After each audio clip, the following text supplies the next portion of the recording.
కాబట్టి ఆ సహోదరుడు ఎవరైనా సరే మీరు నిలబెట్టండి, నేను కూడా చర్చకు రెడీగా ఉంటా. ఖచ్చితంగా అండి, 100%. ఖచ్చితంగా అండి, 100% మాట తప్పను. వెల్కమ్. ఇది నిజం కార్యక్రమం చూస్తున్న వారందరికీ నా హృదయపూర్వక వందనములు తెలియజేస్తున్నాను. మన మధ్యలో సురేంద్ర గారు ఉన్నారు. ఆయన ఎలా దేవుని నమ్ముకున్నారు, ఆయన సాక్ష్యం ఏమిటి, ఆయన మాటలు విందాం. అలాగే బైబిల్ నుంచి మనకున్న డౌట్స్ కూడా ఆయన అడుగుదాం. మొదటిగా సురేంద్ర గారు చెప్పండి, మీ సాక్ష్యం ఏమిటి, మీరు ఎక్కడి నుంచి వచ్చారు, ఎక్కడ పరిచయం చేస్తున్నారు చెప్పండి. వందనాలండి. వందనాలు. నేను కడపలో ఉంటున్నానండి. కడపలో నేను గత 20 సంవత్సరాల నుంచి ఉంటున్నాను. నేను చిన్ననాటి నుంచి నా తల్లిదండ్రుల ద్వారా భక్తి భావాలతో పెరిగాను. ఒక సంఘం అనేది కాకుండా అనేక సంఘాలలోకి నేను వెళ్తుంటాను. అనేక సంఘాల్లో నేను నేర్చుకున్నాను. ఎంతోమంది పాస్టర్ల దగ్గర కొన్ని విషయాలు నేను నేర్చుకోవడం జరిగింది.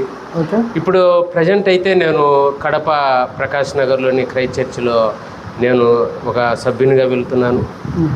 అవకాశం ఉన్న చోట నేను పల్లెలకు వెళ్ళడం, సువార్త ప్రకటించడం, దేవుడు నాకు ఇచ్చిన ఈ భాగ్యాన్ని నేను కూడా 10 మందికి తెలియజేయడం జరుగుతుందండి. ఇంతేనా? ప్రస్తుతానికి ఇప్పుడు పరిచయం మీరు సొంతంగా ప్రారంభించారా? లేదండి, నేను ఇండిపెండెంటల్ పాస్టర్గానే నేను పనిచేస్తున్నాను. నాకు తెలిసిన వాళ్ళు సువార్త ఉంది వెళ్దామంటే నేను వాళ్ళతో పాటు వెళ్ళి అక్కడ సువార్త ప్రకటిస్తూ ఉంటానండి. మందిరానికి మాత్రం నేను రెగ్యులర్గా నేను సంఘానికి వెళ్తుంటానండి. చాలా మంచిది సురేంద్ర గారు. మరి బైబిల్లో చాలామంది ఈ కాలంలో రకరకాల బోధలు జరుగుతున్నాయి. వాటిల్లో కొన్ని విషయాలు మిమ్మల్ని అడుగుదాం అనుకుంటున్నాను. చెప్పండి. చెప్తారు కదా? ఓకే. మొదటిగా సంఘం అంటే ఏమిటి? సంఘం అంటే మామూలుగా చర్చిలా ఏమిటి? సంఘం అంటే ఏమిటి? మొదటిగానండి, సంఘం అంటే ఒక గుంపు లేదా సమూహం అని అంటారు. అంటే పిలువబడిన వారు అని అర్థం అండి. అంటే పిలువబడిన వారు అని అర్థం. ఎక్కడి నుండి అంటే పాపంలో నుండి పరిశుద్ధతలోకి పిలువబడిన వారని. మనకు పౌలు పత్రికల్లో మనం చూసినట్లయితే పౌలు గారు కొరింథీయులకు రాసిన మొదటి పత్రిక 1వ అధ్యాయం 1వ వచనంలోనే మనకు ఒక మాట ఉంటుందండి. అంటే పిలువబడిన వారు అని ఉంటుంది, సంఘంలోనికి పిలువబడిన వారు అని ఉంటుంది. అలాగే 2వ పత్రిక 1వ అధ్యాయం 1వ వచనం 2వ వచనంలో కూడా ఇదే మాట ఉంటుందండి. అలాగే పేతురు రాసిన మొదటి పత్రిక 2వ అధ్యాయం 9వ వచనంలో కూడా చీకటిలో నుండి మిమ్మల్ని పిలిచినవాడు అని ఉంటుంది. అంటే ఆశ్చర్యకరుడు, మిమ్మల్ని పిలిచినవాడు అని కూడా ఉంటుందండి. అంటే ఇవన్నీ ఎందుకు చెప్తున్నామంటే సంఘం అంటే గిన మనమంతా పిలువబడిన వారము, ఏర్పరచబడిన వారము అని అంటామండి. ఈ సంఘానికి ఏ పేరు అంటే ఆ పేరు పెట్టకూడదండి. ఇప్పుడు కొంతమంది ఎస్పీజీ అని పెట్టుకుంటారు, సిఎస్ఐ అని పెట్టుకుంటారు, కల్వరి అని పెట్టుకుంటారు. ఇలా సంఘాలకి ఏ పేర్లు అంటే ఆ పేర్లు పెట్టకూడదండి. సంఘానికి పెట్టవలసింది క్రీస్తు పేరండి. ఎందుకంటే స్వరక్తం ఇచ్చి సంపాదించింది ఎవరు? యేసు ప్రభువుల వారు కదా. యేసు ప్రభువుల వారు కాబట్టి ఆ సంఘానికి క్రీస్తు పేరు మాత్రమే ఉండాలండి. ఈరోజు హెర్బోన్ ప్రార్థనా మందిరం అంటారు, లేదంటే గిన సిఎస్ఐ అంటారు, లేదంటే గిన రకరకాల పేర్లతో పెట్టి వాళ్ళ మందిరాలు సంఘాలుగా నడిపిస్తుంటారండి. కానీ అది తప్పండి. ఈ సంఘాన్ని స్థాపించింది మొదట యేసుక్రీస్తు వారండి. ఎక్కడంటాడంటే ఈ మాట మత్తయి సువార్త 16వ అధ్యాయము 18వ వచనంలో పేతురుతో చెప్తాడు, పేతురు ఈ బండ మీద నా సంఘమును కడుదును అని అంటాడు. అంటే సంఘాన్ని ప్రారంభించింది, స్థాపించింది యేసుక్రీస్తుల వారండి. అంటే యేసుక్రీస్తు ఆ 12 మంది శిష్యులతో ఒక సంఘాన్ని ఏర్పాటు చేసి ఆ సంఘాన్ని ముందుకు సాగించారండి. అటు తర్వాత యేసుక్రీస్తు మరణమైపోయిన తర్వాత తిరిగి వెళ్ళిపోయిన తర్వాత ఏం జరిగిందంటే పేతురు గారు పెంతెకోస్తు పండగ దినమున అనేక మంది ఆ పండగకు వచ్చిన తర్వాత యేసుక్రీస్తు వారి గురించి పేతురు గారు మాట్లాడతారు. మాట్లాడి అక్కడ చెప్తాడండి. అక్కడ యేసుక్రీస్తు ఎలా వచ్చాడు, ఎలా పెరిగాడు, ఎలా మన కోసం ప్రాణం పెట్టాడు అనే వచనాలన్నీ అక్కడ వాళ్ళకి చెప్పడం వలన ఒక మాట చిన్న మరి ఏంటంటే ఇప్పుడు హెబ్రోన్ సంఘం అని, పెంతెకోస్తు అని, సిఎస్ఐ సంఘాలు ఉంటాయి కదా. అవునండి. మరి ఇవన్నీ తప్పంటారా? 100% తప్పండి.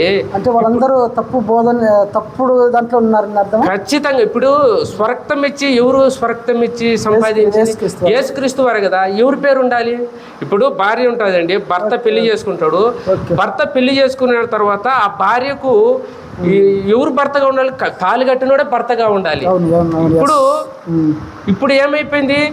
సంఘాన్ని కొన్నింది ఎవరు? రక్తం ఇచ్చింది ఎవరు? యేసుక్రీస్తుల వారు. యేసుక్రీస్తుల వారి పేరు మాత్రమే ఉండాలండి, మిగతా వాళ్ళు ఎవరి పేర్లు ఉండకూడదు. అవును. ఈరోజు అనేక మంది సంఘాలకు పేర్లు వాళ్ళు సొంతంగా సంఘాలు పేతురు పేరు పెడతారు, పౌలు గారి పేరు పెడతారు, ఇట్లా సెయింట్ ఆంటోనీ అంటారు. ఇలాంటి పేర్లు పెట్టకూడదు. అంటే సంఘాన్ని వాళ్ళు రక్తం ఇచ్చి కొనలే. సంఘాన్ని మనకు అపోస్తల కార్యం 20వ అధ్యాయం 28వ వచనం అంటే తన స్వరక్తం ఇచ్చి సంపాదించిన సంఘం అంటాడు. అంటే ఎవరు స్వరక్తం ఇచ్చింది? యేసుక్రీస్తుల వారే. అంటే ఈ రక్షణ రావడానికి కారకుడు ఎవడంటే యేసు ప్రభువుల వారే. భూమి మీద ఏ మనుష్యుడు ఈ సంఘాన్ని స్థాపించలేడు, ఏ మనుషుడు రక్తం ఇచ్చి ఇది స్థాపించలేడు. ఒక యేసుక్రీస్తుల వారికి మాత్రమే అది సాధ్యం. మరి ఈ సంఘాలు సంఘం పేరు మార్చినంత మాత్రం ఏమవుతుంది? సంఘం పేరు మారిస్తే ఇప్పుడు కొన్ని డినామినేషన్ ఉన్నాయి, కొన్ని ఆరాధనలు ఇలా ఉన్నాయి, కొన్ని ఆరాధనలు ఇలా ఉన్నాయి.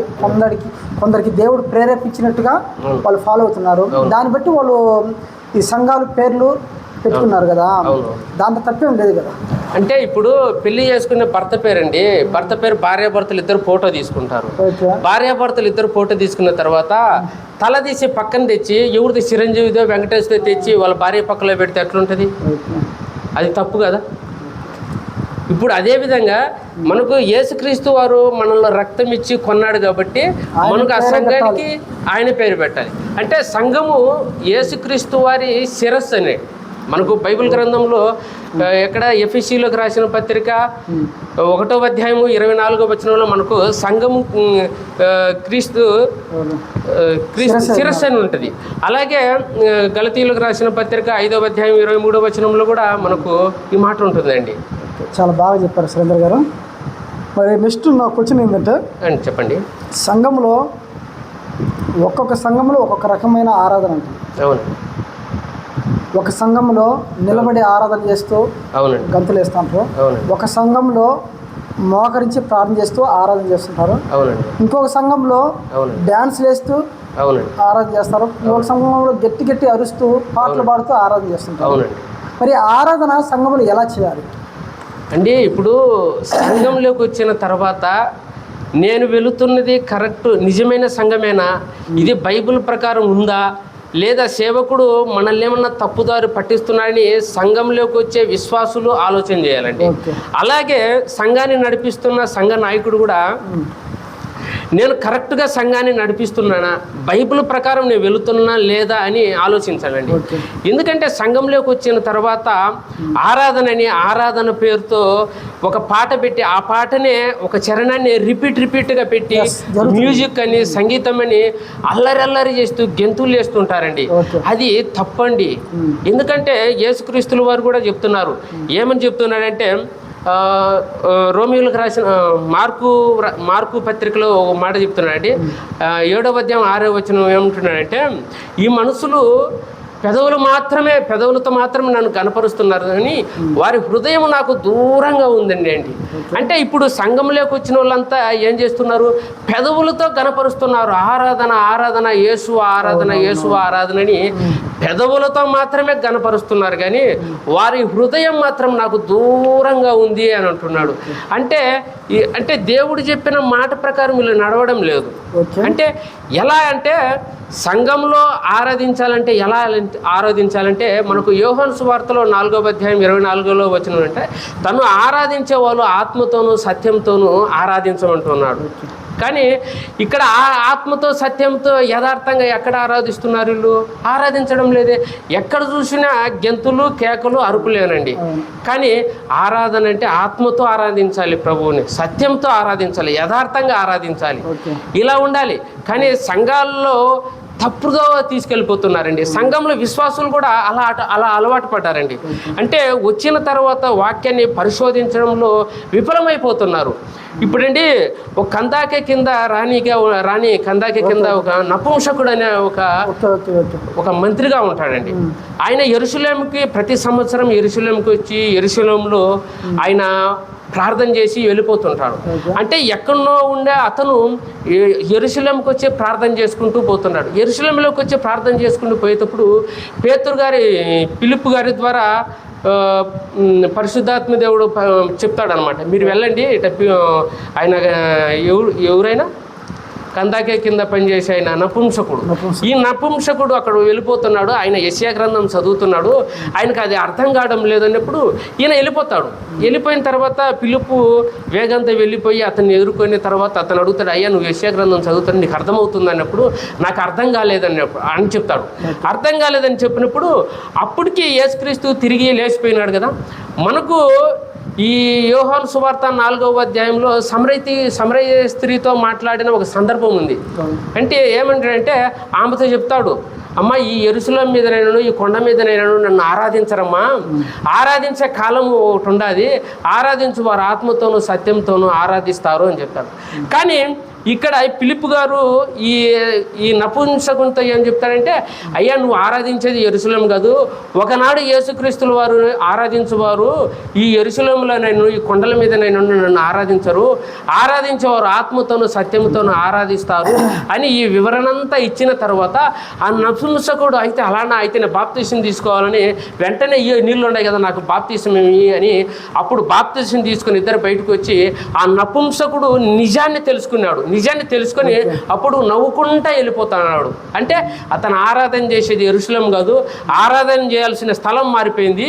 ఇప్పుడు ఆరాధన చేయాల్సింది ఊరికంటే దేవునికి ఆరాధన చేయాలి, ఆత్మతోనూ సత్యంతోనూ యథార్థంగా దేవునికి ఆరాధన చేయాలని ఆ రోజు నిజాన్ని తెలుసుకుని ఆ నపుంసకుడు వెళ్ళిపోయాడు. ఈ ఆరాధనలో కొందరు రెఫరెన్స్ చెప్తున్నారు, ఏమంటున్నారంటే దావీదు నాట్యం ఆడుతూ దేవుణ్ణి ఆరాధించలేదా, అవును ఈరోజు మేము కూడా ఇలాగా దేవుని నాట్యం ఆడుతూ ఆరాధన చేస్తున్నాము, దాంట్లో తప్పేముంది అంటున్నారు. అవును, దావీదు తర్వాత కొత్త నిబంధనలో ఎవరే కానీ అపోస్తలులు ఎవరైనా ఎగిరారా?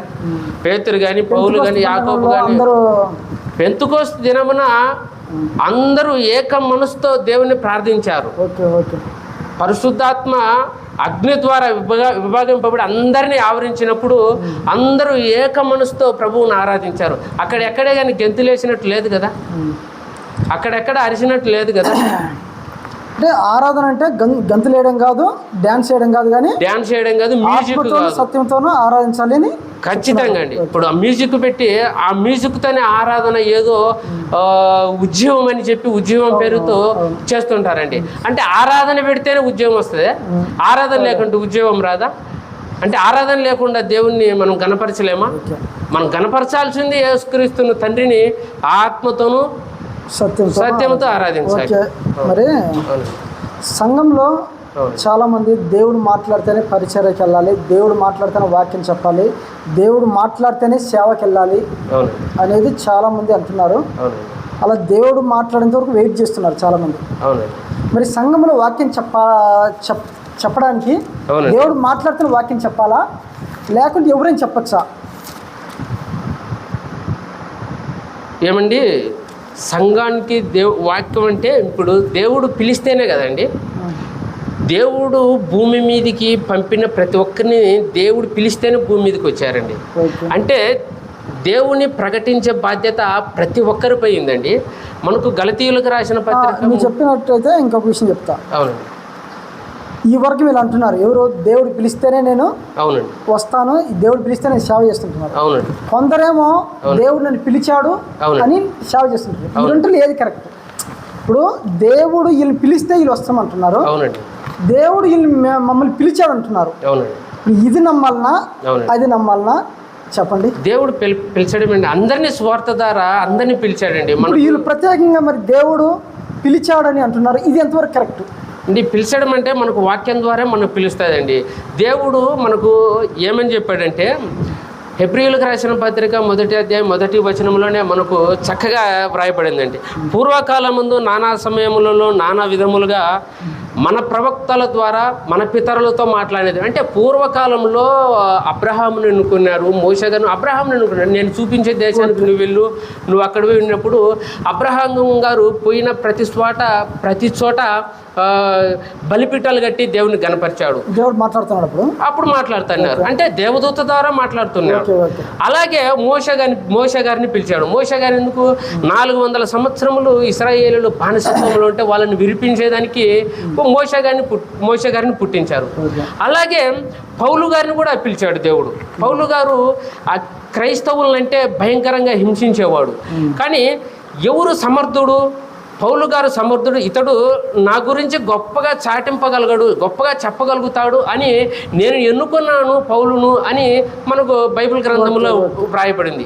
అంటే ప్రతిసారి అందరిని పిలిచాడండి దేవుడు. ఇప్పుడు అవకాశాలను బట్టి అందరిని పిలిచాడు, వారి వారి కాలాల్లో ప్రవక్తల ద్వారా దేవుడు పిలిచాడు. కానీ బైబిల్ సంపూర్ణం చేయబడింది. బైబిల్ సంపూర్ణం చేయబడిన తర్వాత మనము క్రీస్తుని నమ్మిన తర్వాత, క్రీస్తులోకి వచ్చిన తర్వాత, క్రీస్తుని నమ్మిన మీరు, బాప్తిసం పొందిన మీరు క్రీస్తును ధరించుకున్నారు. అంటే క్రీస్తును ధరించుకున్న మనమంతా ఇప్పుడు మనం ఎలా ఉండాలి? క్రీస్తు మాదిరిగా రావాలి. అంటే మనం రకరకాల బట్టలు వేసుకుంటాం. ఇప్పుడు నేను వేసుకున్న ఈ డ్రెస్సు నాదే చెక్స్ ఉన్నాయి. అలాగే నేను ఒకవేళ రెడ్ షర్ట్ వేసుకుంటే రెడ్ కనపడతా. ఇప్పుడు నేను క్రీస్తుని ధరించుకుంటే నేను ఎవరు మాత్రం కనపడాలి?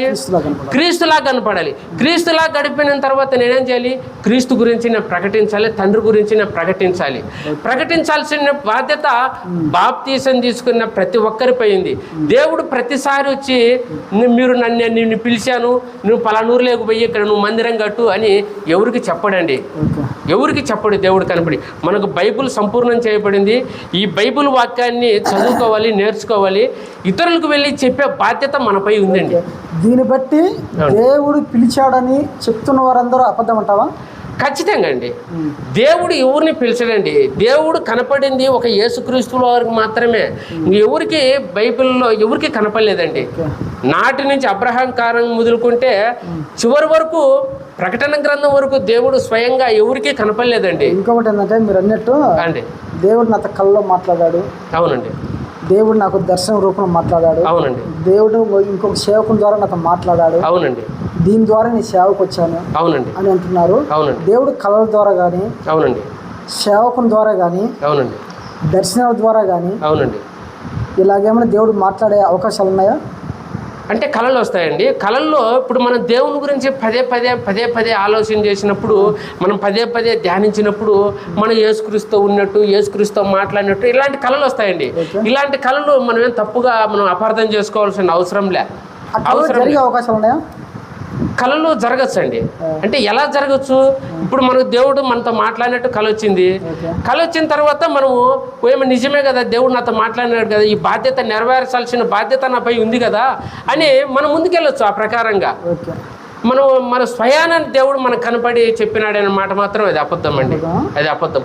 ఇంతవరకు ఎవరికే కనలేదు. అబద్ధం అన్నప్పుడు కొందరు చాలా నష్టపోతారు. ఎందుకంటే అవునండి, దేవుడు నాతో మాట్లాడితే నేను దేవుని సేవ చేస్తా, దేవుడు నాతో మాట్లాడితేనే నేను మందిరానికి వస్తా అంటారు కదా. అవునండి. ఇప్పుడు దీన్ని బట్టి దేవుడు మాట్లాడరు అనేది అబద్ధం అయితే వీరు ఎప్పటికీ ఇంకా మారే అవకాశం ఉండదు. ఎందుకంటే దేవుడు మాట్లాడితే నేను వస్తా అంటున్నాడు కదా. మీ మాటలు బట్టి ఏమర్థం అవుతుందంటే దేవుడు మాట్లాడు అని అర్థమైనప్పుడు మిగతా వాళ్ళు మటుకు చాలా మంది వాళ్ళు దేవుడు మాట్లాడితేనే వస్తామని వాళ్ళు వెయిట్ చేయడం బట్టి వాళ్ళు అలాగే ఉండిపోయే అవకాశం ఉందని నా ఆలోచన. అందుకేనండి బైబుల్ అనేది బాగా చదవాలండి. ఎక్కువ టైం కేటాయించి బైబుల్ చదివితే బైబుల్ మహాజ్ఞానం అనేది మనకు అర్థమవుతుందండి. ఇప్పుడు ఎవరు అయ్యగారు చెప్పినట్టు నాకు ఆడ కనపడినాడు, ఏడ కనపడినాడు, ఆడ మందిరం కట్టమన్నాడు, నాకు ఈ ప్రాంతాన్ని చూపించినాడు అనే మాట మాత్రం అది తప్పండి. ఒకవేళ నీ మనసులో ఉండొచ్చు, నేను పలానా ఊరికి పోయి నేను సేవ చేయాలి, ఈ ప్రాంతంలో నేను సేవ జరిగించాలని నువ్వు మనసులో అనుకున్నప్పుడు ఖచ్చితంగా నువ్వు ఆ ప్రాంతానికి వెళ్ళొచ్చు, ఆ ప్రాంతంలో నువ్వు మందిరాన్ని కట్టచ్చు, ఆ ప్రాంత ప్రజలకు నువ్వు సేవ చేయొచ్చు, దాంట్లో తప్పలేదు. కానీ దేవుడు కనపడినాడు అనే మాత్రము అది కనపడ్డాడు, ఈ ప్రాంతాన్ని పొమ్మని చెప్పాడు, అది మాత్రం మందిరం కట్టమని చెప్పాడు. చాలా మంది ఒకవేళ నీ కళ వచ్చిండొచ్చు, నువ్వు కళను కళగా రూపంలో చెప్పొచ్చు, కానీ నువ్వు నాకు దేవుడే కనపడినాడు ప్రత్యక్షంగా అనేది అది తప్పండి. అది సరే. మరి ఇప్పుడు పాస్టర్కు అర్హత బైబిల్ ట్రైనింగ్ చేస్తేనే సేవ చేయాలా? అవునండి. మామూలుగా ఒక విశ్వాసిగా ఉండి వాక్యం నేర్చుకొని సేవ చేయొచ్చు అండి. ఇప్పుడు ఒక స్కూల్లోకి వెళితే స్కూల్లో ఇంకోటి ఏంటంటే బైబిల్ పాస్టర్కు క్వాలిఫికేషన్ కూడా ఉండాలా? అవునండి. ఆ మూడు చెప్పండి అండి. ఇప్పుడు బైబిల్ ఖచ్చితంగా బైబిల్ మీద ఒక అవగాహన, ఒక పట్టు అనేది ఉండాలండి. ఇప్పుడు స్కూల్లోకి వెళ్ళిపోతే స్కూల్లో టీచరు పిల్లలకు పాఠాలు చెప్పాలంటే అతనికి బీఈడి కానీ డిఎడ్ కానీ ఒక 9 సంవత్సరాలు కానీ 2 ఏళ్ళు కానీ కోర్సులు ఉంటాయి. ఎందుకు? వాటిల్లో పిల్లలతో ఎలా మెదులుకోవాలి, వాళ్ళకి ఎలా చెబితే అర్థమవుతుంది అనేది వాళ్ళకు ట్రైనింగ్ అనేది ఉంటుంది. అలాగే ఆర్మీకి పోవాలన్నా, పోలీసుకు పోవాలన్నా ఒక 9 నెలలు 11 నెలలు వాళ్ళకు ఒక ట్రైనింగ్ పీరియడ్ అనేది ఉంటుంది అండి. ఇప్పుడు ఒక వంట చేయాలన్నా ఒక ట్రైనింగ్ పీరియడ్ ఉంటుంది. అంటే ప్రతి దానికి ఒక ట్రైనింగ్ ఉన్నప్పుడు అసలు సిసలైంది మనల్ని పరలోకానికి తీసుకెళ్లే ఈ మహాజ్ఞానము చదవాలంటే ఖచ్చితంగా దీని మీద ట్రైనింగ్ ఉండాలండి. ట్రైనింగ్ అంటే ఏదో మీకు సర్టిఫికెట్ ఇస్తాము రండి 3 నెలలు మా దగ్గర ఉండండి అది కాదండి. ట్రైనింగ్ అంటే బైబిల్పై మెలకువలు చక్కగా నేర్చుకోవాలండి. ఎవరైతే ప్రావీణ్యుడై ఉంటాడో బైబిల్ పట్ల, ఎవరైతే నిఖచ్చితంగా బోధ చేస్తాడో వాళ్ళ దగ్గర నేర్చుకోవడం తప్పులేదండి. యేసుక్రీస్తుల వారు కూడా తన శిష్యుల్ని అనుకున్నాడు. ఎందుకంటే శిష్యులను ఎక్కడనో చేపలు పట్టుకునే వాళ్ళని పిలిపించి మార్కు సువార్తలో మనకు 1వ అధ్యాయం 16వ వచనంలో మనకు వ్రాయబడి ఉందండి.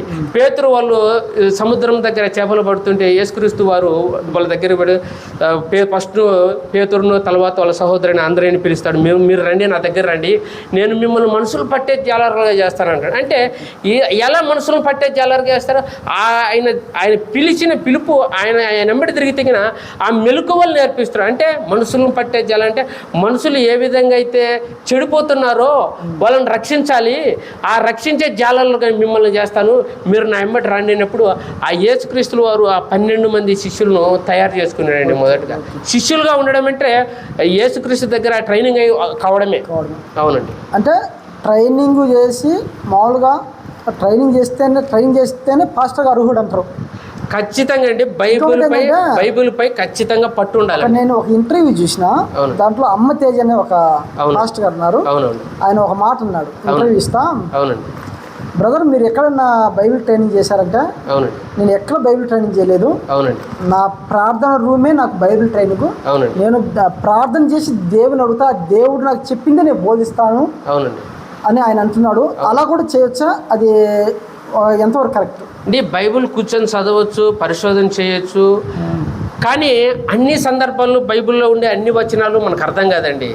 మనకు దారి చూపించే వాళ్ళు దేవుడు చూపిస్తారు, దేవుడు నాకు దారి చూపిస్తున్న వాళ్ళకి అదే వాక్యాలు నేను ప్రజలకు చెప్తున్నా అంటున్నాడు కదా. అవునండి, ఖచ్చితంగా. ఇప్పుడు మోషే గారికి శిష్యుడు ఉన్నాడు, ఎవరు? యెహోషువ దగ్గర నేర్చుకున్నాడు. ఎలియా గారికి ఎలీషా శిష్యుడు ఉన్నాడు, ఎలీషా గారికి తర్వాత శిష్యుడు ఉన్నాడు. అలాగే యేసుక్రీస్తు 12 మంది శిష్యులను తయారు చేసుకున్నాడు. ఎందుకు తయారు చేసుకున్నాడు? యేసుక్రీస్తు నా వెంబడి రావద్దు, మీరు అట్లే వెళ్ళిపోండి, సువార్త చేయండి అంటే వాళ్ళు ఏం చేస్తారు? పాత ధర్మశాస్త్ర గ్రంథం అది తీసుకొని పోయి మీరు సేవ చేయండి అంటే ఏం చేస్తారు? వాళ్ళు దాన్నే చెప్తారు. కానీ యేసుక్రీస్తు తమ్ముడు తిరిగినారు కాబట్టి ఎన్నో మెలకువలు నేర్చుకున్నారు పేతురు గారు కానీ తర్వాత శిష్యులు కానీ. కానీ ఒక ట్రైనింగ్, ఒక విద్య తెలుసుని దగ్గర నేర్చుకోవడం వలన జ్ఞానం ఉప్పొంగుతుందండి, ఉప్పొంగుతుంది. ఇంకో విషయం ఏంటంటే సంఘంలో జరుగుతున్న కార్యక్రమాలు ఏమిటంటే చిన్నపిల్లలు ఉంటారు, చిన్నపిల్లలు ప్రవచిస్తూ ఉంటారు, మీకు అది జరుగుతుంది ఇది జరుగుతుందని. మరి చిన్నపిల్లలు ప్రవచించినప్పుడు ఆ ప్రవచనాలు నిజమంటారా అండి? చిన్నపిల్లలు ప్రవర్తించిన, బోధకులు ప్రవచిస్తారు, ప్రవచించినా కూడా జరగవు. ఎందుకంటే ఒకవేళ ప్రవచనాలు ఎవరు చెప్పాలి? ప్రవక్తలు చెప్పాలి. ప్రవక్తలు ఎవరు? దేవుని ద్వారా తెలుసుకునేది జరగబోయి చెప్పేవాళ్ళు ప్రవక్తలు. ఎవరు పడితే వాళ్ళకి ఎలా తెలుస్తుంది? ఇప్పుడు మనకు 2000 సంవత్సరంలో పెద్ద కరోనా వచ్చింది, సుమారుగా లక్షలాది మంది చనిపోయినారు. లక్షలాది మంది చనిపోయినప్పుడు ఇప్పుడు ఒకవేళ ప్రవక్తలని వాళ్ళు ఉంటే, ప్రవచించే వాళ్ళు ఉంటే గిన వీళ్ళు వెళ్ళి చెప్పొచ్చు కదా, అయ్యా దేవుడు మమ్మల్ని పంపించిన ఇట్లా కరోనా వస్తుంది, ఇన్ని లక్షల మంది చనిపోయే అవకాశం ఉంది, మీరు జాగ్రత్త పడండి ఎవరైనా చెప్పారా? ఏ ప్రవక్త చెప్పలే, ఏ ప్రవచించేవారు చెప్పలే. ఎందుకు చెప్పలే అంటే ఎవరికి తెలియదు. అంటే కన్న తండ్రి అయిన దేవునికి మాత్రమే తెలుసు. అంటే మనకు అర్థమైంది ఏంటంటే, అవునండి, ఇప్పుడు ఎంతమంది అయితే పాస్టర్లు ఉన్నారో వాళ్ళందరూ ప్రవచించిందంటే అబద్ధాలు అంటారు. ఖచ్చితంగా కదండి. మరి వారు మాతో దేవుడు మాట్లాడడు, దేవుడు ప్రవచించమంటే మేము ప్రవచిస్తున్నాము అని వాళ్ళు బల్ల గుద్ది చెప్తుంటారు అండి. బైబుల్ సంపూర్ణం చేయబడిందండి. బైబుల్ సంపూర్ణం చేయబడిన తర్వాత మనకు ప్రకటన గ్రంథంలో ఉందండి. ఏముందంటే దీంట్లోంచి తీసివేయకూడదు, దీంట్లో కలపకూడదు. నువ్వు ఏ విధంగా ప్రవర్తించుతావు? నువ్వు కలపకూడదు కదా.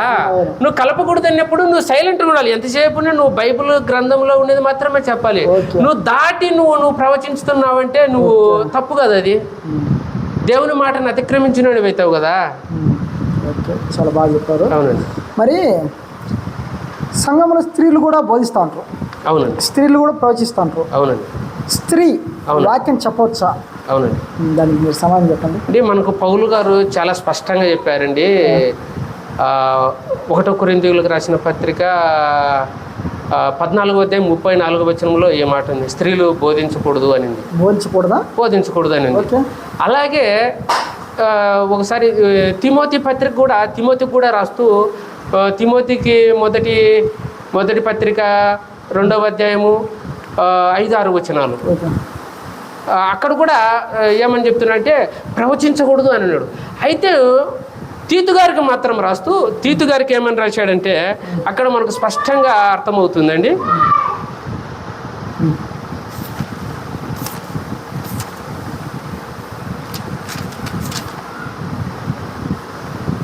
తీతు గారికి ఇప్పుడు మనకు తిమోతి మొదటి పత్రిక 2వ అధ్యాయము మనకు 12వ వచనంలో ఈ మాట రాయబడిందండి. అంటే స్త్రీలు మౌనంగా ఉండవలసిందే కానీ వారు బోధించుటకైనను అవకాశం లేదన్నాడు. కానీ తీతుకు రాసేటప్పుడు ఏమని చెప్పాడంటే 3వ అధ్యాయం 5వ వచనంలో ఇక్కడ నీ కుటుంబాన్ని, నీ భర్తను నువ్వు వారికి చక్కగా ఉపదేశించుము అంటుంది. అంటే అక్కడేమో తిమోతికేమో ఉపదేశించవద్దు, స్త్రీలు మౌనంగా ఉండవలసిందే అంటున్నారు. ఇక్కడేమో నీ కుటుంబానికి, నీ భర్తకు చక్కగా ఉపదేశించమని చెబుతుందండి. అంటే వీళ్ళిద్దరూ కొట్లాడుకోవాలి. అంటే తీతు గారు, పౌలు గారు ఇద్దరు చెప్పింది ఒక విషయం ఏంటంటే స్త్రీ కుటుంబానికి మాత్రమే బోధించమనింది కదా. అవునండి. ఇక్కడ మటుకు అవునండి బోధించకూడదని చెప్తుంది. అవునండి. మరి సంఘంలో బోధించవచ్చా? ఇప్పుడు సంఘంలో పాటలు పాడొచ్చండి స్త్రీ. ఇప్పుడు సంఘంలోకి వచ్చిన తర్వాత స్త్రీకి పాటలు పాడుతుంది. స్త్రీకి ఇప్పుడు బోధకుడికి సహకారిగా వాక్యం అందిస్తుంది. ఇవన్నీ ఇవ్వకూడదు కదా. స్త్రీ మౌనంగా ఉండాలన్నప్పుడు సంఘంలోకి వచ్చిన తర్వాత పాట పాడకూడదు, వాక్యం చదవకూడదు, ఇలా కూడా ఉండకూడదు. మరి ఎందుకు పాట పాడిస్తారు స్త్రీని? ఎందుకని వాక్యం చదివిస్తారు? ఇప్పుడు పాట పాడడం అంటే సువార్త చెప్పడమేనండి. ఒక పాట పాడినారంటే ఆ పాటలో ఎంతో సువార్త ఉంది, సువార్త చెప్పడమే కదా. కానీ ఒకటండి, ఎందుకు ఈ పౌలు గారు స్త్రీని మౌనంగా ఉండాలి అని చెప్పాడంటే దీని వెనకాల మనము చాలా దీర్ఘంగా ఆలోచన చేయాల్సిన విషయం ఉందండి. ఎందుకంటే మొదటగా అవ్వ ద్వారా ఆదాం దెబ్బతిన్నాడు, మనుషులందరూ దెబ్బతిన్నారు. ఎందుకంటే పాపం వచ్చింది, మోసపోయింది, పాపం ద్వారా మోసపోయింది కదా. మొదటగా మోసగించింది అవ్వనే కదా. కానీ అప్పుడు ఆదాం మోసపోయినాడు అవ్వ ద్వారా. అంటే అలాగే మళ్ళీ శారా ద్వారా మోసపోయినాడు. ఇలా చాలామంది స్త్రీల ద్వారా మోసపోయినారు. కాబట్టి వీళ్ళకి అధికారం ఇస్తే, పెత్తనం ఇస్తే మనల్ని తప్పుదోవ పట్టించే ప్రమాదం ఉంది. అందుకు మాత్రం చెప్పొద్దు అని పౌలు గారు అంటున్నాడు. కానీ పూర్తిగా వాక్యం చెప్పొద్దు అని ఎక్కడ లేదండి. అంటే బాప్తిసం తీసుకున్న తర్వాత అందరికీ బాధ్యత ఉందండి. క్రీస్తులోకి బాప్తిసం తీసుకున్న వాళ్ళకి అందరికీ క్రీస్తుని ధరించుకున్నారు. క్రీస్తుని ధరించుకున్న తర్వాత వాక్యం చెప్పాల్సిన బాధ్యత, సువార్త చెప్పాల్సిన బాధ్యత స్త్రీకి ఉంది, పురుషునికి, ఇద్దరికి ఉందండి. ఓకే. మరి ఈ సంఘం గురించి మనం మాట్లాడినట్లయితే కొన్ని సంఘాలకు వచ్చేసి లక్షల మంది వెళ్తుంటారు. అవునండి. కొన్ని సంఘాలకు వచ్చేసి వేల మంది వెళ్తుంటారు. అవునండి. కొన్ని సంఘాలలో 10 మంది 15 మంది ఉంటారు. అవునండి. అవునండి. ఇప్పుడు 10-15 మంది వచ్చే సంఘము అవునండి ఎత్తబడే అవకాశాలు ఉన్నాయా? లేకుంటే లక్షల మంది వెళ్ళే సంఘమే గొప్ప సంఘంగా మనం అనుకోవచ్చా? దాంట్లోనే ఆ గొప్ప సంఘంలోనే దేవుడు ఉన్నాడా? ఈ చిన్న సంఘంలో దేవుడు లేడా? ఆ సంఘం అంత డెవలప్ అయిందంటే దేవుడు ఉండబట్టే ఆ సంఘం అంత డెవలప్ అయింది. అవునండి. దానికి మీ సమాధానం? ఇప్పుడు సంఘం అంటే ఒకరా ఇద్దరా లేకపోతే వేల మంది అని కాదండి. సంఘం అనేది ఈ 4 గోడల మధ్య ఉండే సంఘమే సంఘం అనుకోకూడదండి. సంఘం అంటే ఇద్దరు కూర్చునే అదే సంఘం, ముగ్గురు కూర్చునే సంఘం, నలుగురు కూర్చునే అదే సంఘం. సంఘం అంటే ఏదో ఎక్కువ మంది ఉన్నారు కాబట్టి, వేల మంది వస్తారు కాబట్టి ఇది సంఘం అని, అది భ్రమ అండి. ఇది సంఘం అనుకోవడం భ్రమ. సంఘం అని ఒకసారి ఫిలిమోను పత్రికకు పౌలు గారు రాస్తూ నీ ఇంటనున్న సంఘం అంటున్నాడు. అంటే ఇంట్లో అతని ఒక ఫిలిమోను ఇంట్లోనే సంఘం కట్టుకున్నాడు. ఆ సంఘం నీ ఇంటనున్న సంఘానికి అని పౌలు గారు పత్రిక రాస్తున్నాడు. అంటే ఇంట్లో సంఘం ఉంటే ఇంట్లో ఎంతమంది ఉంటారు? 2, 3, 4 ఉంటారు. అంటే ఆ చిన్న సంఘాన్ని కూడా పౌలు గారు ఒక పత్రిక రాసినాడంటే ఇప్పుడు మనం ఆలోచన చేయాలండి. అంటే చిన్న సంఘమైనా పెద్ద సంఘమైనా దేవుని ప్రకారం నడిచేది, దేవుని వాక్యానుసారంగా నడిచేది సంఘం అండి. అది అవును. మరి సంఘంలో స్వస్థత జరుగుతుంటాయి. అవునండి. చాలామంది పలానా సంఘం దగ్గరికి వెళ్ళాలికనే నాకు ఇలా జరిగింది, పలానా సంఘం దగ్గరికి వెళ్ళాలికి నాకు స్వస్థత కలిగింది, పలానా సంఘం దగ్గరికి వెళ్ళాలికనే నా సమస్యలు తీరాయని చాలా మంది అనుకుంటారు. మరి సంఘంలో అలాంటి స్వస్థత కార్యాలు చేసే అద్భుతాలు పాస్టర్ గారు చేయగలరా? ఆ సంఘంలో అలాంటి జరుగుతాయా అండి? పాస్టర్ గారికి స్వస్థత వరములు లేవండి. ఎందుకంటే లేవండి. ఎందుకంటే ఈరోజు మనము ఎంతోమంది పాస్టర్లను చూస్తూ ఉంటామండి. ఎందుకంటే వాళ్ళకి ఏమైనా జ్వరం వచ్చినప్పుడు తగ్గక వాళ్ళే హాస్పిటల్కి వెళ్ళి క్యాండిల్లు పెట్టుకొని బ్యాటరీలు పెట్టుకొని సందర్భాలు ఎన్నో ఉన్నాయి. ఇప్పుడు ఎంతోమంది స్వస్థత చేసినామని చెప్పుకునే ఒక పెద్ద సంఘం హైదరాబాద్లో ఉందండి. వారు ఒకసారి మనకు బాటిల్లో పెట్టుకొని బాటిల్ పెట్టించుకుంటా హాస్పిటల్లో ఉన్నట్టు మనకు వీడియో పేరు కానీ ఆ సంఘం పాస్టర్ తెలుసా? అది సంఘం పెద్ద సంఘం అండి, అందరికి తెలిసిన సంఘమే. అక్కడికి లక్షల మంది వెళ్ళే సంఘం అండి. ఆ పాస్టర్ గారు అనేక మందిని స్వస్థత చేస్తారు. అనేక మంది ఆయిల్స్ కానీ ఖర్చుపులు కానీ ఇట్లా అమ్ముతుంటారు. కానీ ఈ ఆయిల్స్ ఖర్చుపు అతనికి పనిచేయవండి. అతను కూడా పనిచేయాలి కదా. ఇప్పుడు అతను ఎందుకు పాటలు పెట్టించుకున్నాడు? అతను ఎందుకు డిహైడ్రేషన్ వచ్చింది? అంటే ఇక్కడ ఆలోచన చేయవలసింది ఏంటంటే స్వస్థత అనేది జరుగుతుందండి. ఎలా జరుగుతుంది? నీకు దేవునికి కనెక్ట్ ఉంటే, నీవు దేవునికి మనస్ఫూర్తిగా నీ విరిగి నలిగిన హృదయంతో దేవునికి ప్రార్థన చేస్తే దేవుడు ఖచ్చితంగా స్వస్థపరుస్తాడండి. ఖచ్చితంగా స్వస్థపరుస్తాడు. కానీ ఫలాని అయ్యగారి కాడికి వెళితే నాకు స్వస్థత అవుతుంది అనే మాట మాత్రం భ్రమ అండి. అది భ్రమ. ఇప్పుడు మనకు అంతెందుకు, పౌలు గారు తన శిష్యుడు ఒకసారి తిమోతికి కడుపు జబ్బు వస్తుందండి. కడుపు జబ్బు వచ్చినప్పుడు తిమోతి గారికి గుడ్డలు తగిలినప్పుడు, తన వస్త్రాలు తగిలినప్పుడు ఎందరో స్వస్థత అయిపోయినారు. కానీ తన శిష్యునికి కడుపు జబ్బు నిమిత్తం నువ్వు కొంచెం ద్రాక్షారసం పుచ్చుకోవాలని అంటాడే. ఎందుకండి? అంటే పౌలు గారికి ఏమైపోయింది? మళ్ళీ తర్వాత స్వస్థతలు చేయడం చేతగా లేదా? స్వస్థతలు ఆగిపోయినాయి కదా అంటే అండి. నా డౌట్ ఏంటంటే అండి, స్వస్థతలు ఆగిపోయాయి అని డైరెక్ట్ స్టేట్మెంట్ బైబిల్ ఏమైనా ఉందా? అలా అయితే లేదండి. మనం అర్థం చేసుకోవాల్సింది ఏంటంటే పౌలు గారి ద్వారానే మనం అర్థం చేసుకోవాలండి. ఎందుకంటే పౌలు గారు అంతవరకు తన వస్త్రాలు తగిలితే స్వస్థత అయిన వాళ్ళు తర్వాత తన శిష్యుని ఎందుకు బాగు చేసుకోలేకపోయినాడు? తన శిష్యునికి ఎందుకు ప్రార్థించి నూనె రాయకూడదు? ఎందుకు ఆయన నీ జబ్బు నిమిత్తం నువ్వు కొంచెం ద్రాక్షారసం పుచ్చుకొని ఉచిత సలహా ఇస్తున్నాడు? ఎందుకని అంటే ఆ తర్వాత ఇంకా స్వస్థతలు దేవుడు ఎంతవరకు అపోస్తలులకు ఇచ్చినాడో అంతవరకే స్వస్థతలండి. ఆ తర్వాత స్వస్థతలు ఏ బోధకునికి కానీ ఏ ఊరికి కానీ ఇవ్వలేదండి. ఒకవేళ నీకు స్వస్థత కావాలంటే గిన దేవుణ్ణి అడిగితే నీకు ఖచ్చితంగా ఇస్తాడండి.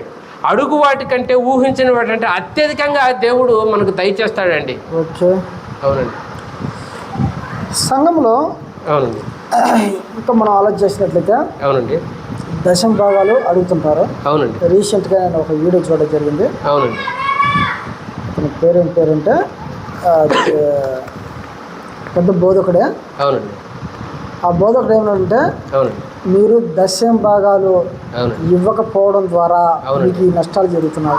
అవునండి మొదటిగా ముందు దశమ భాగం తెచ్చి ఇవ్వండి, అవునండి తర్వాత మీ అవసరతలన్నీ తీరుతాయి.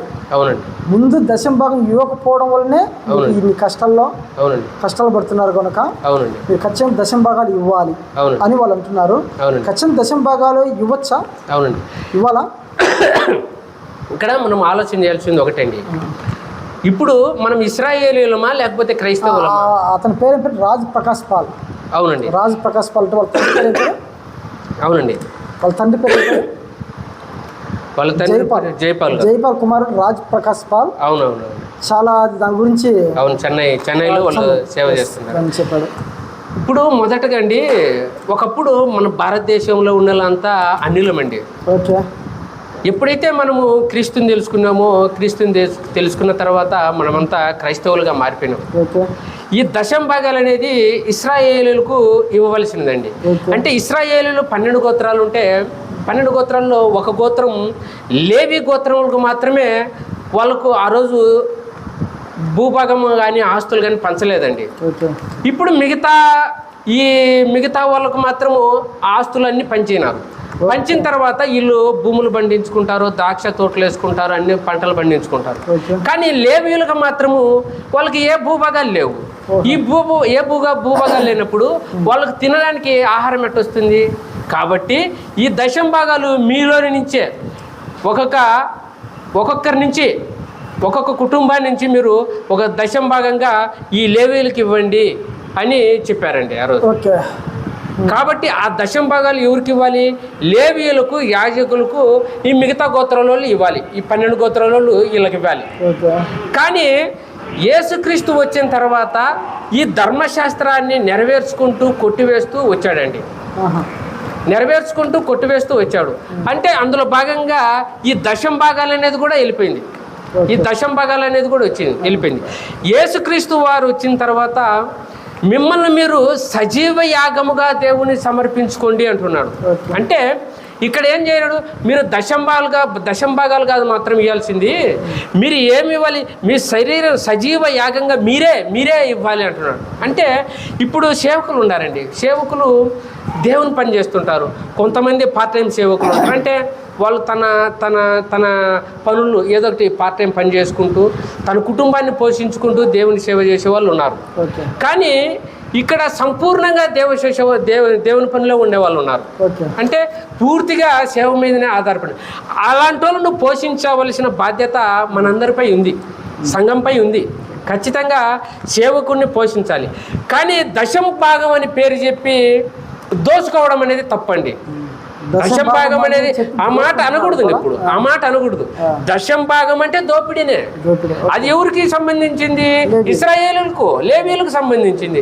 ఈరోజు ఆ దశమ భాగాన్ని తీసుకొచ్చి ఈరోజు క్రైస్తవులమైన మనకు దాన్ని చుట్టడం బాగలేదండి. అది అంటే ఎక్కువ శాతం సవించడంలో కూడా దశమ భాగాలు అంటున్నారు. మరి అవునవునండి. మరి దాని గురించి కూడా ఇంకా ఎవరు మాట్లాడినా దశమ భాగాలు ఎవరైతే అడుగుతారో వాళ్ళందరూ మోసగాలనా?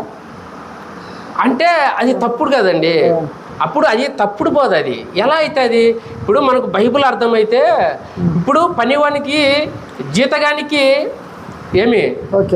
పనివానికి జీతం ఇవ్వాలి, తప్పదు అది. ఇప్పుడు మనకు బైబిల్ గ్రంథంలో కూడా మొదటి కొరింథీయులకు రాసిన పత్రిక 9వ అధ్యాయం 9వ వచనంలో చెప్తున్నాడు. అంటే ఎద్దు కళ్ళెం దున్నేటప్పుడు దానికి చిక్కం పెట్టకూడదు అన్నప్పుడు పెట్టద్దు అన్నాడు. అంటే ఇప్పుడు నువ్వు సంపూర్ణంగా సేవ చేసేవానికి నువ్వు ఖచ్చితంగా ఇవ్వాలి. కాబట్టి నువ్వు దశమ భాగం పేరు చెప్పి దోచుకోవడం తప్పు కాదు. దశమ భాగం పేరు చెప్పి దోచుకోకూడదు, అది తప్పది. కానీ నువ్వు సంపూర్తిగా దేవునికి ఇవ్వాలి, ఆ సేవకునికి ఇవ్వాలి. పౌలు గారు కూడా నేను మీ మీద ఆధారపడకూడదు, మీకు కష్టం కాకూడదని నేను డేరాలు కుట్టుకొని నేను బ్రతుకుతున్నాను అంటాడు. సరే, అవునండి. ఒక క్వశ్చన్ 2 క్వశ్చన్లు వేస్తాం బ్రదర్. చెప్పండి. మరి చెప్పండి. సెవెంత్ డే పాస్టర్ బోధిస్తూ ఒక మాట ఉన్నాడు. అవునండి, నేను విన్నాను. ఏమంటే అవునండి, శనివారం రోజు మీరు ఆరాధన చేయాలి. అవునండి. శనివారం ఆరాధన చేయకుండా ఆదివారం ఆరాధన చేస్తే మీరు నరకానికి వెళ్తారని బల్ల బుద్ధి చెప్పాడు. అవునండి. దానికి మీ సమాధానం ఏమండి, ఇప్పుడు మనకు బైబిల్ గ్రంథంలో దేవుడు 6 దినాలు సృష్టిని చేసిన తర్వాత 7వ దినము విశ్రాంతి దినము అని చెప్పాడు. ఓకే.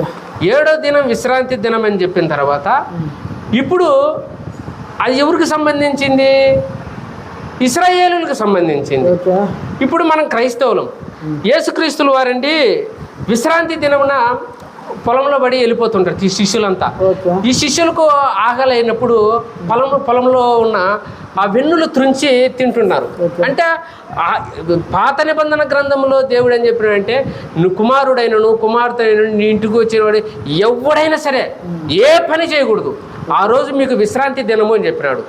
విశ్రాంతి దినము అన్న తర్వాత ఎవరు ఏ పని చేయకూడదు. కనీసం ఇంట్లో ఉన్న దూడ కానీ లేకపోతే ఎద్దు కానీ వాటికి కూడా విశ్రాంతి, అవి కూడా ఏ పని చేయకూడదు అని మనకు పాత నిబంధన గ్రంథంలో ఉంది కదా. పాత నిబంధన గ్రంథంలో ఉంది, చక్కగా దేవుడు వివరించినాడు. కానీ ఈరోజు 7th డే అని చెప్పుకుంటున్న వాళ్ళు ఈరోజు వాళ్ళు పనులు చేయకుండా ఉన్నారా? వాళ్ళ పిల్లలు పని చేయకుండా ఉన్నారా? వాళ్ళ ఇంట్లో ఎద్దులుంటే ఎద్దులు పని చేయవా? ఇలా పని చేయకుండా ఆ రోజు శనివారం నాడు అంతా విశ్రాంతి దినాన్ని ఏమన్నా పాటిస్తున్నారా? ఒక్కసారి మీరు వాళ్ళని అడిగి చూడండి. ఒకసారి విశ్రాంతి దినమే మేము శనివారం అన్నప్పుడు దేవుడు చెప్పిన ఈ ఆజ్ఞను కూడా వాళ్ళు పాటించాలి కదా. ఈ ఆజ్ఞను ఎందుకు పాటించలేదు? ఓకే. శనివారము అవునండి మామూలుగా క్రైస్తవులే పాటించాలా లేకుంటే మామూలుగా ఇజ్రాయెల్ సంబంధించిందా శనివారం అనేది? అది ఆరాధన సమయం మారిపోయింది. ఆరాధన సమయం ఆ రోజు వాళ్ళు ఇశ్రాయేలీలు మాత్రము కనీసం వాళ్ళ ఇంట్లో పనిచేసే వాళ్ళు యజమానులు కానీ కొడుకైన కూతురైన ఎవరే కానీ ఈ విశ్రాంతి దినాన్ని అందరూ పాటించాలి, ఎవరు పనులు చేయకూడదు అని ఇశ్రాయేలు చెప్పింది. అది ఇశ్రాయేల్ సంబంధించిందా? అది ఇశ్రాయేలుకి సంబంధించి. కానీ క్రీస్తులోకి వచ్చిన తర్వాత, క్రైస్తవులైన తర్వాత యేసుక్రీస్తుల వారు దీన్ని మీరిపోయినాడు. అంటే విశ్రాంతి దినాన్న స్వస్థపరిచినాడు, ఊచ చేయగలను వారిని స్వస్థపరిచినాడు. స్వస్థపరచకూడదు మరి ఆ రోజు. ఎందుకు యేసుక్రీస్తుల వారు స్వస్థపరిచాడు అంటే విశ్రాంతి దినానికి యజమానుడు ఈ మనిషి కుమారుడు. అంటే వాళ్ళు ఇంకొక మాట అంటున్నారు. అవునండి, యేసుక్రీస్తు వారు చనిపోయి కూడా విశ్రాంతి దినం పాటించారు. ఎందుకంటే విశ్రాంతి దినం లేదు. యేసుక్రీస్తుల వారు చనిపోయింది విశ్రాంతి దినాన్న లేచాడు. విశ్రాంతి దినాన కూడా ఆయన భూస్థాపనలో ఉన్నాడు. ఆయన కూడా దాన్ని పాటించినట్టే. ఆదివారం కదా పునరుద్ధానుడయ్యాడు. ఇప్పుడు యేసుక్రీస్తుల వారు పునరుద్ధానుడైంది ఆదివారము, చనిపోయింది శుక్రవారం. విశ్రాంతి దినము యేసుక్రీస్తుల వారు అది చనిపోయింది పాటించడం అంటారా? పాటించారని చెప్పారు వాళ్ళు. ఇప్పుడు యేసుక్రీస్తుల వారు ఈ బ్రతుకున్న కాలంలో ధర్మశాస్త్రం ప్రకారం అయితే స్వస్థత చేయకూడదు. ఎందుకు స్వస్థత చేసినాడు? ధర్మశాస్త్రం ప్రకారము వెన్నులు ఎంచకూడదు, అంటే పంటల్లో కొయ్యకూడదు. మరి ఈ శిష్యులు ఎందుకు ఇచ్చినప్పుడు వారికి సపోర్ట్ గా యేసుక్రీస్తు వారు మాట్లాడినారు అంటే నేను విశ్రాంతి దినానికి కూడా నేను ప్రభునై ఉన్నాను. యేసుక్రీస్తు వారు కూడా విశ్రాంతి దినానికి అంత ప్రాధాన్యత ఇచ్చినప్పుడు అక్కడ ప్రాధాన్యత ఇవ్వడం లేదు. ఇప్పుడు యేసుక్రీస్తుల వారు చనిపోయిన దానికి ముడి పెట్టకూడదు. యేసుక్రీస్తు వారు మనిషి కుమారుడు చనిపోయి 3వ దినాన్ని లేయాలి. దాని విశ్రాంతి దినంలోకి ఎట్ట కలుపుతారు? ఇప్పుడు ఆయన విశ్రాంతి దినం 1వ మళ్ళా రోజు లేయచ్చు. యేసుక్రీస్తుల వారు శుక్రవారం చనిపోయి శనివారం లేయచ్చు. శనివారం లేచి అది విశ్రాంతి దినం లేయడం తప్పు అవుతుందా? కానీ యేసుక్రీస్తుల వారి ప్రణాళిక, దేవుని వారి ప్రణాళిక వేరే ఉందండి. యేసుక్రీస్తుల వారు చనిపోయి 3వ దినాన లేవాలి కాబట్టి ఆ దినాన్ని లేచాడు. కానీ మనం దేనికి ముడి పెట్టకూడదు? యేసుక్రీస్తు సమాధిలో ఉన్నాడు కదా, ఆ రోజు విశ్రాంతి దినాన్ని పాటించినాడంటే అది తప్పు కదా. దానికి దీనికి లింక్ ఎట్ట పెడతారు? మీరు చెప్పింది కరెక్టే. అవునండి. ఇంకొక రెఫరెన్స్లో ఉంటుంది, నేను విశ్రాంతి దినానికి కూడా ప్రభునై ఉన్నాను యేసుక్రీస్తు చెప్పారు. ప్రత్యేక స్టేట్మెంట్. అంటే విశ్రాంతి దినానికి కూడా యేసుక్రీస్తు అంత ప్రాధాన్యత ఇచ్చారు కదా. మరి అటువంటిప్పుడు విశ్రాంతి దినాన్ని మనం పాటించకపోతే అది మంచిదేనా? ఇప్పుడు కొత్త నిబంధన గ్రంథంలో మనకు ఎక్కడ విశ్రాంతి దినము అని ఎక్కడ లేదండి, చెప్పలేదా? ఎక్కడ లేదండి. ఓకే. ఇప్పుడు పెంతుకోస్తు దినం పేతురు గారి దగ్గరికి అనేక మంది వచ్చినారు. అనేక మంది వచ్చిన తర్వాత పేతురు గారు ప్రసంగం ఇచ్చాడు. అక్కడ ప్రసంగించిన తర్వాత, అయ్యా మీ వల్లనే యేసుక్రీస్తు చనిపోయినాడు, మీ వల్లనే మీ పాపాల వల్ల మీరు చేసిన క్రియలను బట్టి యేసుక్రీస్తులో చనిపోయిన, అసలు చంపింది యేసుక్రీస్తుని మీరేనయ్యా అన్నప్పుడు వాళ్ళందరూ బాధపడ్డారు. మా ద్వారా యేసుక్రీస్తు చనిపోయినారు అని. అయితే మేమేం చేయాలి అన్నప్పుడు, మీరందరూ మారు మనసు బాప్తీసం తీసుకొని పాపక్షమాపణ పొంది బాప్తీసం తీసుకోండి అయ్యా, అప్పుడు మీ పాపాలు క్షమించబడుతున్నప్పుడు దాదాపు అప్పుడు 3000 మంది బాప్తీసం తీసుకున్నారు. బాప్తీసం తీసుకున్న తర్వాత ప్రతి దినము వాళ్ళు ఇంటింటా కూడుకున్నారండి. అంటే ప్రతి దినము కూడుకున్నారు, ఒక విశ్రాంతి దినం కాకుండా. విశ్రాంతి దినంలో కూడా కలిసిపోయింది ఆడ. ఇప్పుడు ప్రతి దినం అంటే ఇప్పుడు ఆదివారంలో, సోమవారంలో, శనివారంలో, రవివారంలో ప్రతి దినము కూర్చున్నాడు. కూర్చొని వాళ్ళు ప్రతి ఇంట కూర్చొని ప్రతి దినము ప్రార్థన చేస్తున్నారు. ఇప్పుడు మరి వాళ్ళు ప్రతి దినము ప్రార్థన చేయాలి, విశ్రాంతి దినమే కూర్చోవాలి కదా. మనకు బైబిల్ గ్రంథంలో ఆదివారము విశ్రాంతి దినము అని ఉంటుంది, ఆ పెంతుకోస్తు పండుగన ఆదివారం నాడు అని ఉంటుంది. కానీ ఇవన్నీ మనం కలపకూడదండి. యేసుక్రీస్తు వారు వచ్చిన తర్వాత మనకు విశ్రాంతి దినం అనేది లేదు. బైబిల్ గ్రంథంలో మనకు పౌలు గారు ఆదివారం నేను వస్తున్నాను, కానుకలు తీసి పెట్టండి, ఎత్తి పెట్టండి అని మాత్రమే అన్నాడు. కానీ ఎందుకంటే ఆ రోజు ఆదివారం కూడుకునేదానికి అనుకూలంగా ఉంది కాబట్టి ఆ రోజు వాళ్ళు కూర్చున్నారు కాబట్టి దానికి ఈరోజు కూడా మనం కూడా అదే విశ్రాంతి దినంగా మనం పాటించుకున్నాం. కానీ బైబిల్ అయితే ఆదివారమే విశ్రాంతి దినము, శనివారమే విశ్రాంతి దినం అని ఎక్కడా చెప్పలేదండి. మనము ప్రతి దినము క్రీస్తు పనిలో ఉండాలి. బల్ల ఆరాధన కూడా వాళ్ళు నెలకు ఒకసారి 2 నెలలకు ఒకసారి ఇస్తూ ఉంటారు. అవునండి. అది కూడా నెలకు ఒకసారి 2 నెలలకు ఒకసారి ఇచ్చుకోవచ్చా, లేదంటే ప్రతి వారం ఇచ్చుకోవచ్చా? మనకు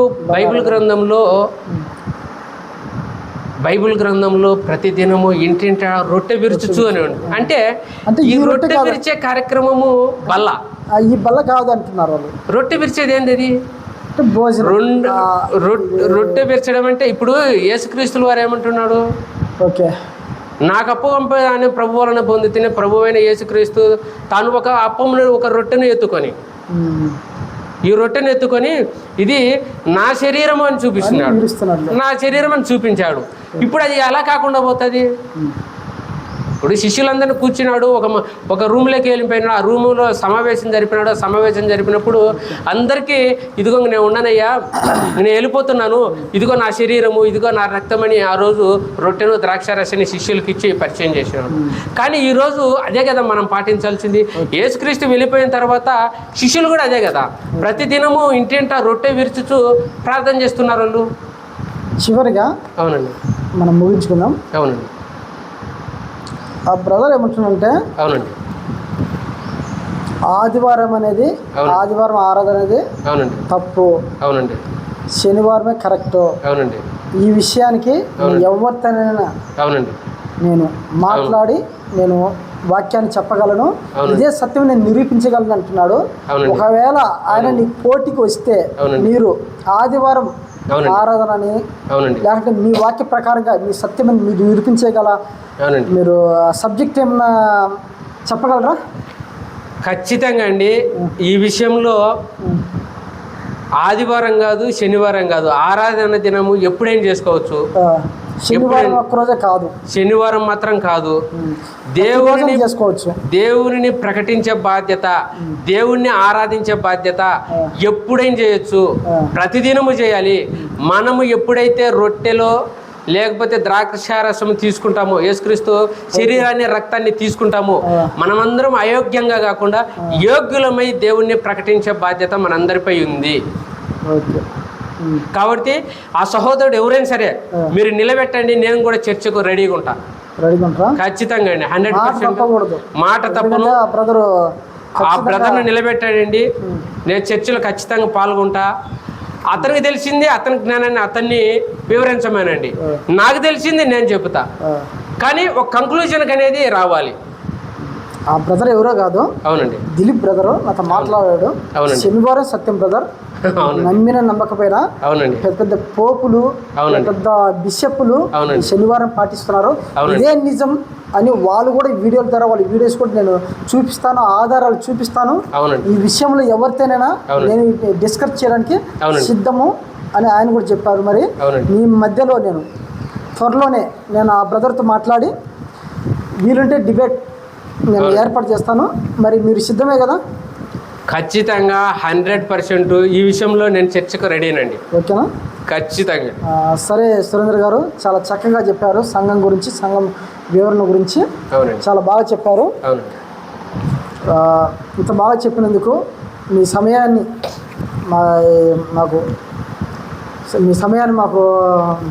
మాకు అవకాశం ఇచ్చి మీరు ఇంటర్వ్యూ ఇంత బాగా ఇచ్చినందుకు నా హృదయపూర్వక వందనాలు తెలియజేస్తున్నాను. వందనాలు brother. Praise lord. Praise lord అండి. దేవునికి స్తోత్రం. బాయ్.